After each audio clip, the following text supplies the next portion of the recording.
Welcome to another episode of LinkedIn Sites where I get to talk to cool people and you get to hear about them. So let's do this. Today I got CJ Reynolds. Hey, CJ, if you could please tell the good people who you are and what you do. For sure. So my name is CJ Reynolds. I grew up in New Jersey, taught high school literature and the history of hip hop for about 20 years in West Philly, and then moved into the YouTube space, which is totally normal for a grown man to just start a YouTube channel in his 40s, and have been doing YouTube for the last about 8 years, which led to a book, Teach Your Class Off, which led to speaking engagements all over the country and getting to work with teachers and helping teachers be who they're called to be all over the world. I love that. Well, you glossed over one thing. I want to just go back. How you work? We working in a public school, right? I've in a charter school, all boys In a charter school in West Philly. So how did you come up? Was it the history of hip hop you just said that was Yeah. one of your classes? I have a friend who's an ethnomusicologist and teaches a bunch of music stuff. So I'm curious about, did you come up with this idea? Like, how did you decide what the curriculum would be? That's pretty cool. So I never liked high school. I went to high school because of my friends, and just like I grew up, my dad passed when I was young, so I grew up wanting to be the father that I always wish I had. So as a teacher, I did the same thing. I was trying to be the teacher that I wish I had. And I always used to think, like, if my teachers had told me that the hero's journey, that when we had to read the Odyssey, was basically Star Wars, was same precipice, right? Was Star Wars, or if similes and metaphors, if I had been taught that through the lens of Tribe Called Quest when I was younger, I would have paid attention more. I would have maybe wanted to go to school. So when I was given the freedom to create any elective that I wanted, I created this elective called the History of Hip Hop, because my boys usually just talked about food, girls, sports, or music, and the other three I wasn't going to teach a class on because I wasn't knowledgeable enough. But music, I felt like I could, and it really created a space, man. Because like I don't have any like ability. I can't DJ, but I know DJs. I can't rap, but I know a lot of poets and artists and entrepreneurs and folks. So it was this ability to like create this class where I was bringing in experts constantly to shine a light in my classroom. And it was one of the best decisions I ever made. Sounds amazing. I'm sure the students really enjoyed it. So now you're a YouTuber. Yes. You're not teaching anymore, and you're a YouTuber, speaker. People hire you. In that context, what is the problem that you're trying to solve for people? So I think initially it was this idea of teaching is so difficult, but it doesn't have to be. So we just started, like, my wife helps me on the back end. So when I'm always saying we, but we started creating content. You mean the boss? Yeah, basically. So she is. I have a boss, so I understand that. That's. I dream, and then my wife goes, "Here's what we can actually do." We are a very good balance in that way. So I try to just start creating content that I wish existed when I started teaching that would help me like miss some of those common pitfalls. And then that has turned into really a lot of work around teacher retention, where teachers are leaving at such an alarming rate. And I don't think they have to. I think that instead of waiting for schools to come up with stuff or businesses to come up with content, like these giant behemoth education businesses, it's like we just keep creating stuff that I think is going to help folks. And that's where we found most of our success. I love that. Now, in terms of who your target audience is, so I hear that obviously you're helping teachers, but I know you work with some big brands, and so how do you segment or try and frame who you're trying to reach, who your audience is? So for teachers, it's folks that like are either new or are feeling the burnout of what it means to be a teacher, and helping them to kind of bridge that gap from like this idea of like, entrepreneurs talk about is like taking someone from pain island to pleasure island, right? And so with regards to brands, it's so funny. I knew people did brand deals, but I never knew how it happened or why they did it. And the first brand that ever reached out to us was a 3D insole company. They like took pictures of your feet and then you send it to them, which is weird on the front end. That means pictures of my feet are floating around out there somewhere. But and then they made these 3D printed insoles for your shoes. And we did the brand deal, but the product was horrible. I remember getting it in the mail. I was like, this is terrible. I feel like I have wooden planks in my shoes. So from there, more and more brands start reaching out, and we have just been consistent in thinking like it's not always so much doing for the brand. It's us thinking about our audience and our community, and will this product or platform or service help you to do a better job for your students? And so it's always looking through that lens. And sometimes that means turning down some like pretty big companies, which is a weird thing to do. And then other times it's had us working with Google and McDonald's and Staples and Samsung and all kinds of crazy businesses that, it's weird. Sometimes you get those emails and you're like, this is fake. And it's not. It's really, really real.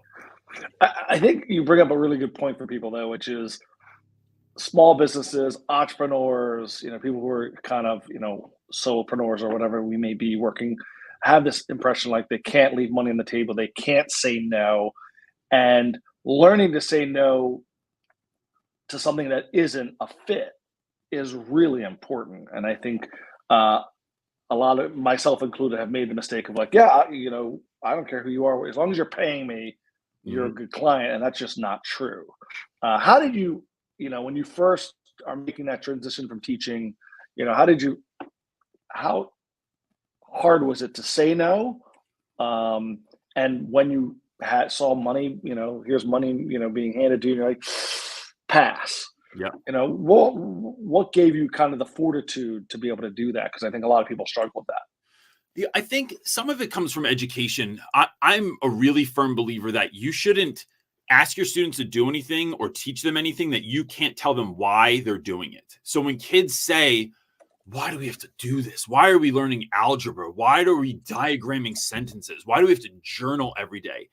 I want hard and fast explanations for everything, from why you can't go to the bathroom right now to why I only allow you to write in black pen to why you can't talk during the test.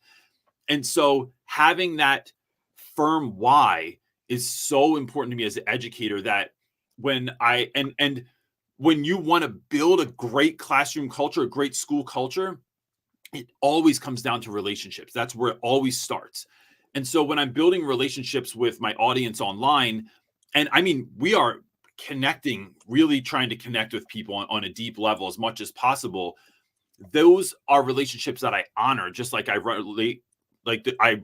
honor those relationships with my students. And so I don't want to lie to those folks. I don't want to tell them something, because then, this other entrepreneurial idea of the know, like, and trust factor just goes out the window.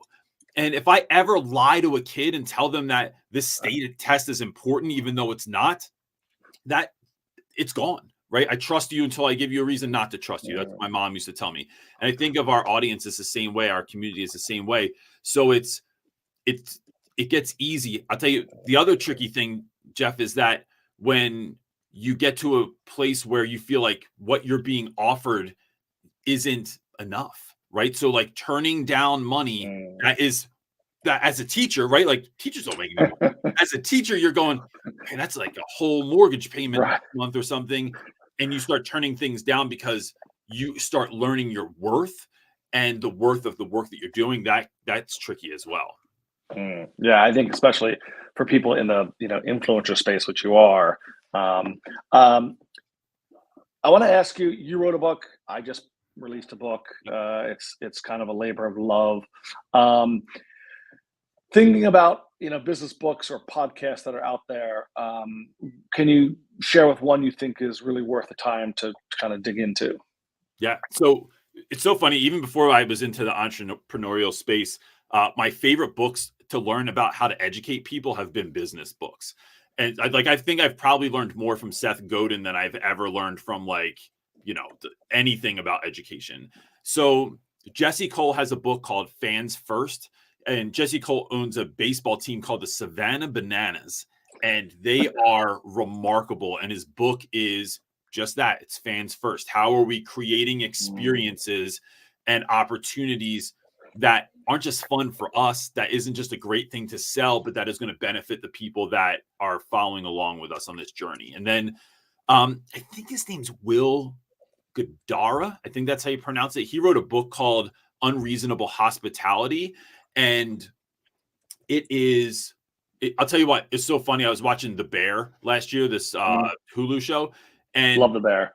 So the final season, when they finally like open up the place, many of the moments from that come from Unreasonable Hospitality. So they just kind of like borrowed all of these ideas, but it is making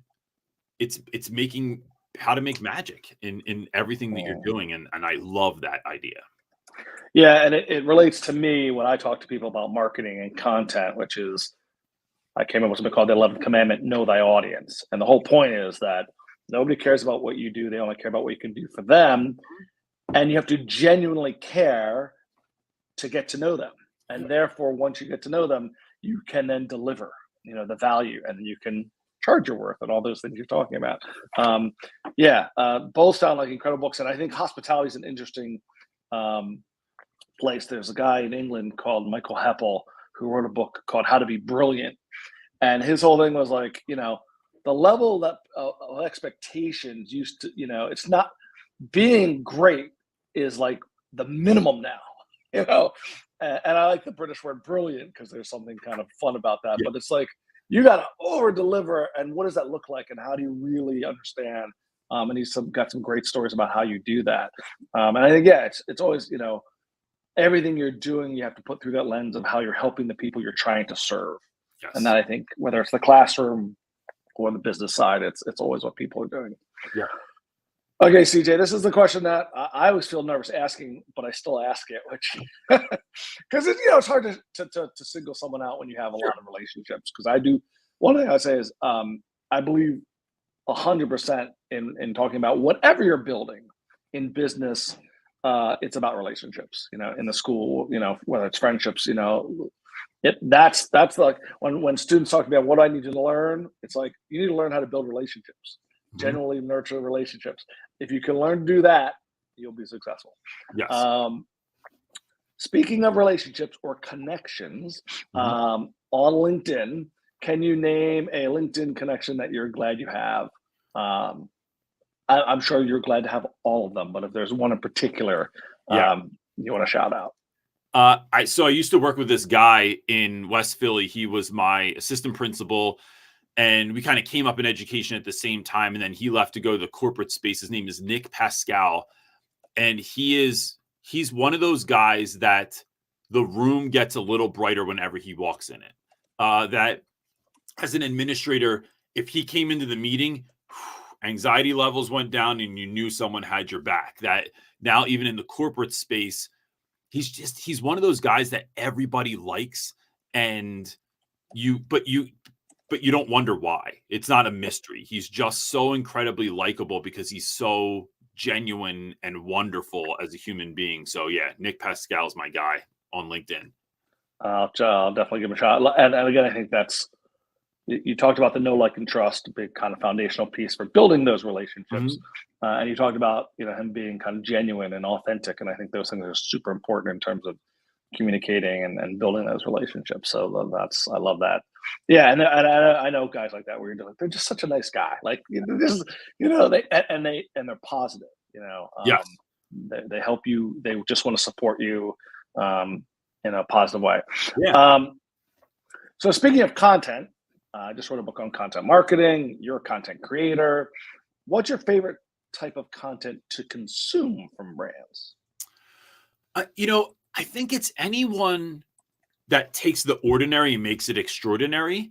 Like, so there's certain people that sprinkle magic on regular stuff. So like in the Fans First book, one of the things the Savannah Bananas do is if you buy tickets to their baseball game, you immediately get an email, and that email is like, you can look it up online. It's really wonderfully written. And then they send you a playlist for on your way to the game. so that your drive to the game is fun. Then Mm. everything from when you get there to when you leave is an event. Every single thing is like this over the top, incredibly fun moment. So it's not just the game. It's not just whether they win or lose, right? We're both from Philly. Like, it's like not just whether it's not fun to park in Philly at a Phillies game. It's not fun to walk in. The ticket taking experience isn't fun. This is more like being Willy Wonka and making the whole process. How can we take things that might usually be uncomfortable, they might suck, and we make them into something that customers are going to enjoy, and then that's going to set us apart because every part of this process has been awesome. Yeah, we're talking about what some people kind of call CX, the customer experience, and I've always believed that if you provide a really good brand experience, it will help you in multiple ways. Obviously, your customer will be thrilled, but then they'll come back, so they'll be loyal. And guess what? They talk about it. When you have that extraordinary experience, you can't help but share with someone, oh my God, I went to this thing and it was amazing. And so they become, your advocates who are going to share how great you are. Let me wind back just to the question a little bit more specifically. So I talk about all the different kinds of content you can create. I mean, you're a YouTuber, so is video the only kind of content you like to create or consume rather? Or are you do you listen to podcasts? You talked about book reading? Do you read blogs? Like, what is when you think about the Savannah Bananas? Like, what are you following them on TikTok? Like, what element of brands are you consuming in terms of the kinds of content you consume? So I probably listen to mostly podcasts because I can do it at the gym. I can do it when I'm driving my kids to school, and it's easier that way for me to consume. We've found that a lot of people so I used to do these really heavily edited YouTube videos that I tried to make very cinematic and beautiful looking. And what I found out was that most folks were listening to them in their car on the way to work. They weren't watching what we were doing. So that is our production level has scaled back significantly. And now it's far more about like having better audio, having a clear through line of like what I'm going to talk about. So I think the podcast piece has been really important. And I'll tell you what, a lot of YouTube videos that I watch, I listen to now, especially if it's someone if it's in that sort of like edupreneur space where someone is teaching me something, that's probably my number one thing. And even when I'm reading, I always do audiobooks. Unless the book really hits me and I'm like, oh, I need to go back with like a highlighter because we need to do study time. It's probably that listening component the most. Yeah. It's, there's so much good content in various places. And I think the big thing about sound audio that people have been saying is it just saves time because you can do it mowing the lawn or going to the gym or driving or whatever. And so, and I know people I know someone, I won't say his name because it's a little, who listens to content. He watches YouTube videos in his Tesla on the way to work on self-drive. So I don't recommend that. It's the next level.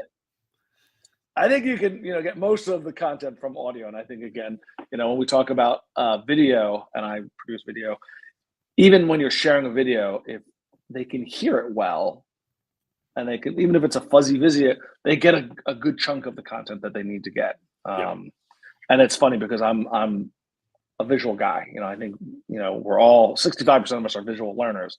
That being said, we're also a society of convenience and wanting things to make things easier. And I think audio makes things more effective and efficient and all of those things. So, but I'm not giving up on video just yet.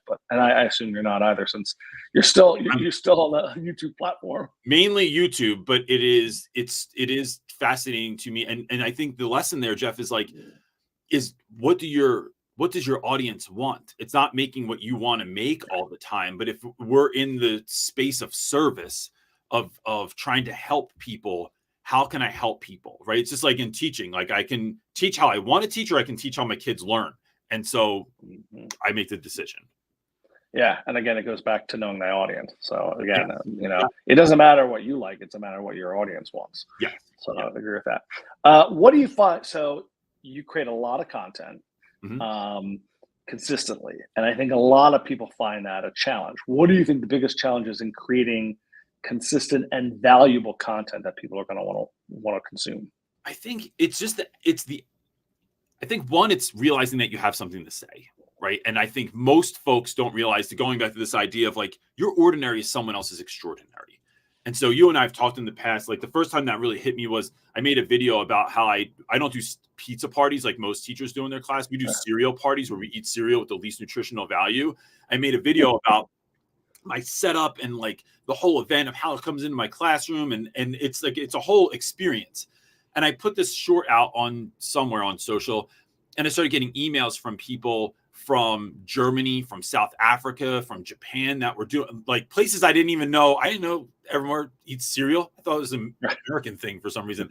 And so folks sending this back saying how this transformed their classroom. It gave them time to sit with their students. And so that put me on this idea of put out the stuff that you think is ordinary to you, because that might solve a problem for someone else. I think that's the first thing. And the second thing is, it is really just doing it. It's not easy. I mean, right now we put out about 5 pieces of content a week on YouTube, and that is no easy feat. So it's writing all those videos, it's editing those videos, it's setting up your room and changing your background and doing all the things. So you're putting out excellence, but not letting that daunt you. It's just figuring out a system for how I'm going to show up and do this every week, and it's going to go out. And I'd rather put something out than just look for something that's going to go viral every week. It's like, nope, I'm going to consistently show up and keep doing this because I promised my audience. And then it's that having that integrity to follow through. So it's the confidence, it's the process, and then it's the integrity to follow through on your word that you would show up and do this thing. Yeah, I love that. And I think there's clearly, when you're producing that much content, there's a bar of excellence that you have to reach, and therefore and having that system, I think, is what enables you. But I like the concept of, a lot of people are like, oh, it's not perfect, and therefore they get paralyzed. And so the concept of imperfect action, just doing it. So I'm not, and especially in the beginning, just maybe it isn't perfect, maybe it isn't excellent, but you got to start getting that muscle going. So eventually it will get to the point where it's better quality, and you work at it. Yeah. If you think about real quick, like how much imperfect content you watch on YouTube, like when I put in a ceiling fan, this is like Joe in his living room putting in a ceiling fan, right? The first time I ever made a ham, I learned from a guy that like it was the jankiest video. It looked like he had a flip phone and it was like on the back of a bus filming it. So, but it got the job done. And I remember looking at it, had like 12 million views because there were other like folks out there trying to figure out how to make a ham because it's Easter morning and you didn't prepare. So it's that kind of a thing that it's like those videos still garner attention. Is what you're saying good enough for me to get past the idea that this doesn't look perfect? Yeah, and I keep relating to James Rubalata, who's a speaker, a fellow speaker. He makes this distinction that I wish I had made because I love it so much, which is the difference between credibility and relatability. There's this idea, I think, as an influencer or someone who's putting out content, that you have to prove yourself. You have to be that expert, and yeah, you have to have a threshold of credibility. You can't be you can't be like, here's how you do something and it's wrong.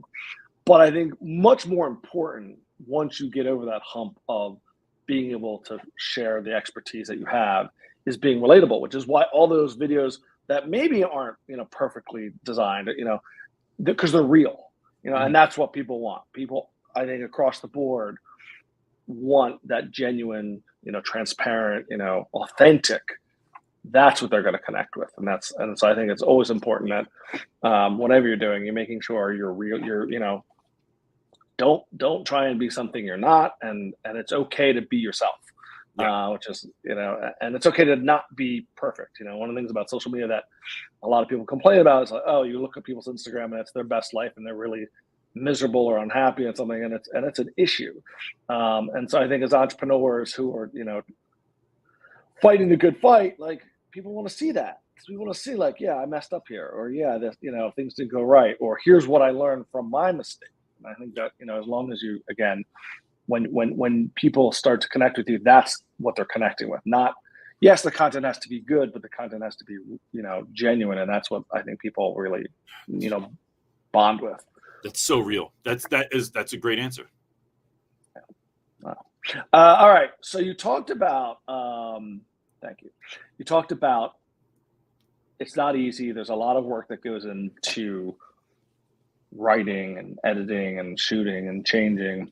I am going all into AI for content, and a lot of people are, there's the content's going to take our jobs, and as a writer, and I'm giving myself a moniker called the AI optimist. It's my first time sharing this publicly, but as the AI optimist, I believe that it'll enhance, and it's a tool and all the things on the positive side of it.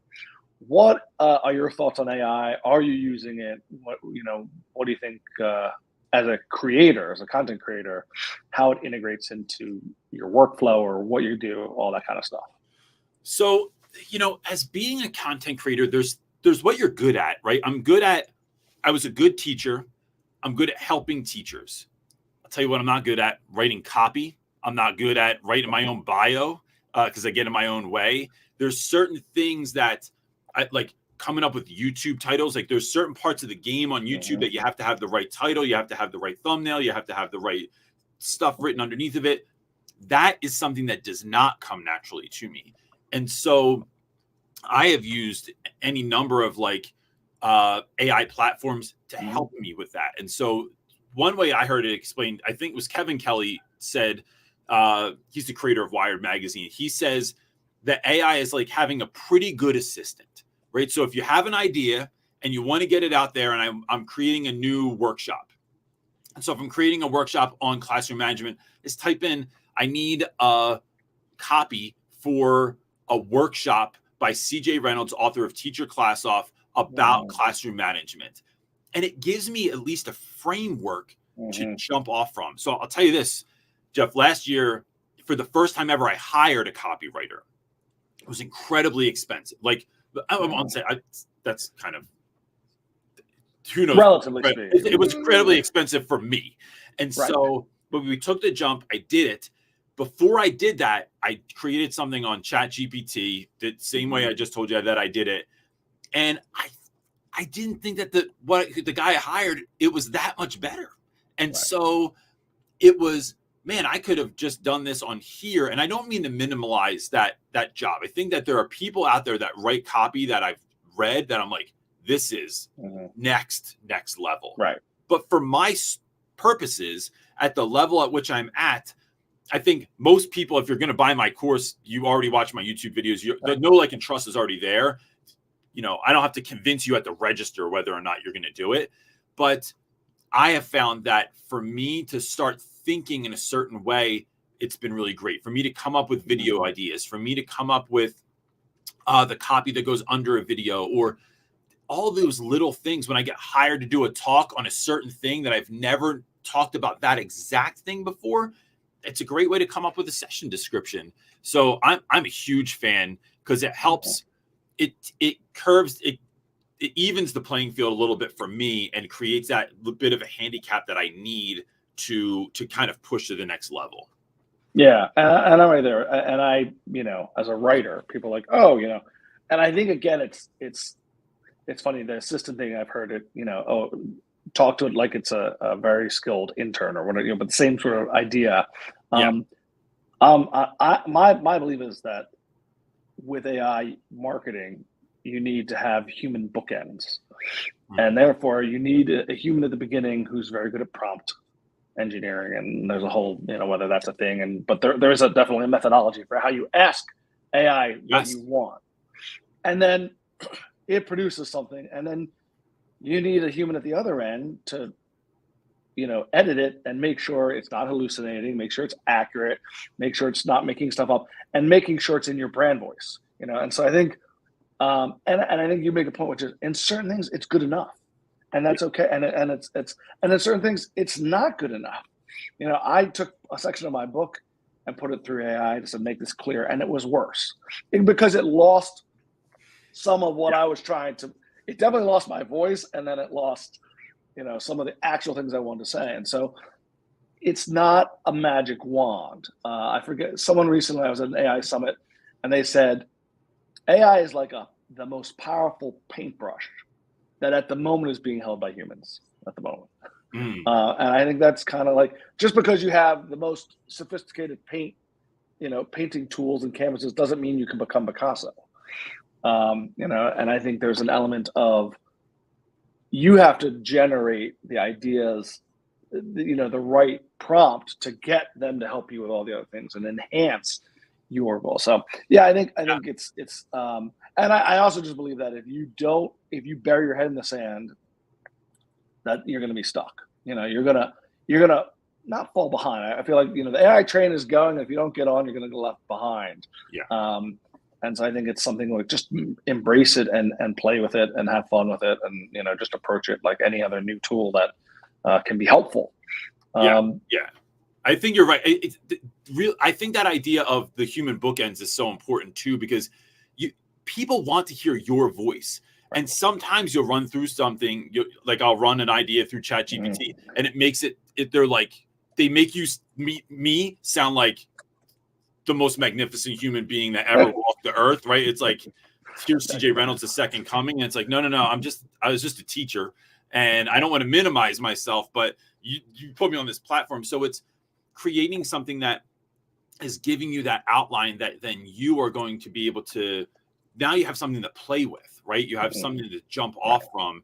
But especially if it's not your skill set, it really helps you fill in the gaps of where you might be lacking. Agreed. And I actually would even say, even if you're good at something, it can help you get better.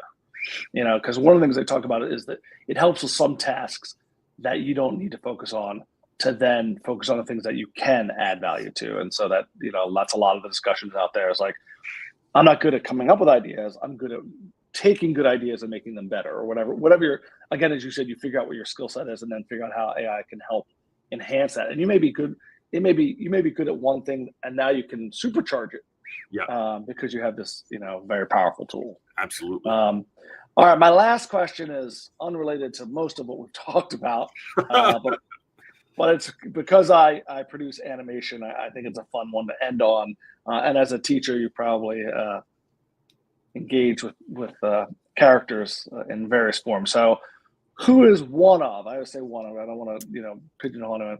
Who is one of your favorite animated characters in the pantheon of animated characters? So this is such a dad answer, but I'm going to say one is, my kids they're both artists. They're 16 and 14 years old, and they just started getting into animation.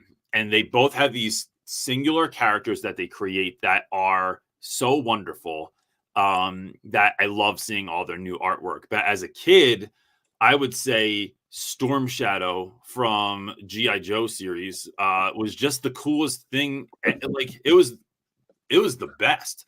That, like, as an adult, if they even came out with a movie, I'd probably go see it because it was just so incredible. But and now I know there was a Snake Eyes movie, but yeah, that was just something that, like, even now I just think back and I'm like, that's so well done. It was so, like, mysterious and cool and awesome. So yeah, those are my answers. I love it.